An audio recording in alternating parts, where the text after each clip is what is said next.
जो पुस्तक आपने लिखी, द हिंदू मैनिफेस्टो, इसको लिखने का विचार कैसे आया है? इसको लिखने की प्रेरणा कैसे मिली आपको? ऐसा था कि हमने देखा कि जब हम शास्त्रों को पढ़ रहे थे तो मुझे लगा हमारे शास्त्रों में इतना नॉलेज है जो आज भी कंटेम्पररी समाज के लिए बहुत रिलेवेंट है, मॉडर्न समाज के लिए, है ना। लेकिन कहीं पर भी ये सारे नॉलेज स्ट्रक्चर तरीके से नहीं थे, आज के फॉर्मेट में नहीं थे, सब अलग अलग शास्त्रों में अलग अलग स्कैटर्ड थे। उसी चीज़ को लेकर कहा कि हम दुनिया में हिंदू हिंदू की बात तो करते हैं, लेकिन हिंदू कहते ही लोग हमें पूजा पाठ, योग करने वाला, ध्यान करने वाला ही समझते हैं, लेकिन कंटेम्प्रेरी थॉट को प्रेजेंट करने वाले हिंदू समाज को नहीं मानते। तो इसी दृष्टि से था कि उसी दृष्टि को लेकर मैं पुस्तक लिखा। इसलिए हमने ऋषियों की परंपरा का पालन करते हुए कि हमने 8 सूत्र निकाले शास्त्रों से, है ना। कि आपने देखा हमारे सारे दर्शन सूत्र में लिखे हुए हैं। पाणिनि का अष्टाध्यायी सूत्र है, एक हमारे यहाँ शास्त्र में कहा ही जाता है सूत्र काल, क्योंकि सूत्रों के अंदर एक छोटी चीज़ में बहुत सारा समाहित होता है। तो उसी चीज़ को लेकर हमने कहा कि जब ये पुस्तक कोई पढ़ेगा, 10-15 साल का भी बालक, तो उसको 8 सूत्र अगर याद रहेंगे तो उस पर बता सकता है हमारा क्या है। तो हमने 8 सूत्र शास्त्रों से निकाले। तो पहले 4 सूत्र को मैं बोलता हूँ फाउंडेशनल सूत्र हैं, और बाद के 4 सूत्र को बोलता हूँ सिविलिशन सूत्र हैं। तो पहला फाउंडेशनल सूत्र है धर्मस्य मूलम अर्थ, एक कौटिल्य सूत्र का है ना, जिसको चाणक्य सूत्र भी कहते हैं। इसका मतलब है प्रॉस्पेरिटी फॉर ऑल, यानी हिंदू समाज कभी भी गरीबी को कंडेम नहीं किया, लेकिन सेलिब्रेट भी बिल्कुल नहीं किया। हम चाहते हैं सभी लोग समाज में प्रॉस्पेरस हो, गरीब कोई नहीं हो।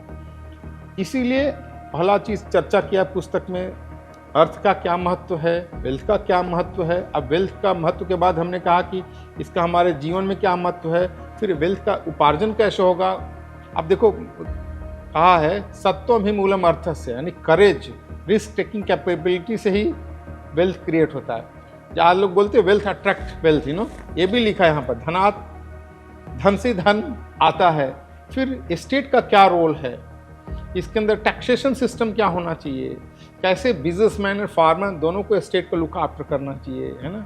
फिर इनको कभी डिस्ट्रेस हो जाए तो स्टेट को लुक आफ्टर करना चाहिए, कभी स्टेट डिस्ट्रेस में तो इनको लुक आफ्टर करना चाहिए।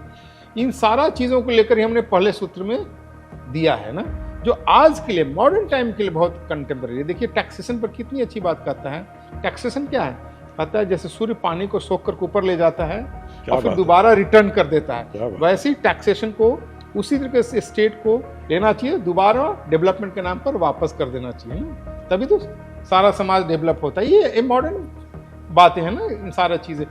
टैक्सेशन पर फिर कहता है कि किसी भी चीज़ का टैक्स लगाने पहले देखो रॉ मटेरियल का क्या कॉस्ट है, ट्रांसपोर्टेशन का क्या कॉस्ट है, मैन्युफैक्चरिंग का क्या कॉस्ट है, टेक्नोलॉजी कैसा अप्लाई किया गया है।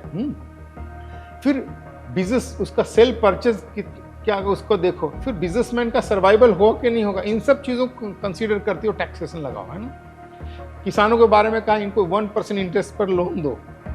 फिर कहा कि जब आपको लोन मिलता है फिर धीरे धीरे आप लोन चुकाइए भी, यही सब का बात किया है।